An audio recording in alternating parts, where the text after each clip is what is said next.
the first day when I joined this class, I had only one curiosity for learning those nine dots, and I was half done almost before joining the class, but that half was also incomplete.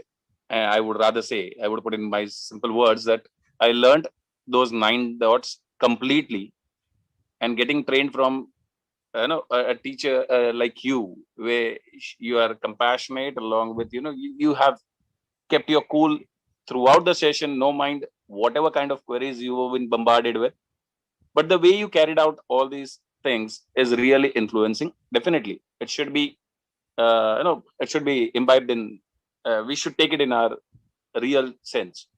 Secondly, been an admin to an institute. Yes, the knowledge what I was looking for, I got all done. I'm nowhere having a question ke ye baki reh gaya, wo baki reh gaya. Nothing sort of like this has happened during this course.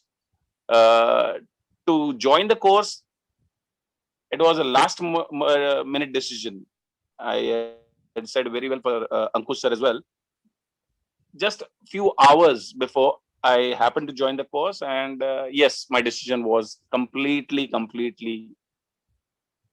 trust me, I am so much satisfied that I would be definitely asking my colleagues, I mean to say my juniors, to join this course for the next batch in case if they wish to. So it was highly motivated and satisfactory. I was more satisfied. Rather, I would again put in simple words, I was half, now I'm full with Google. Thanks, all thanks to you. Thank you for the patience you showed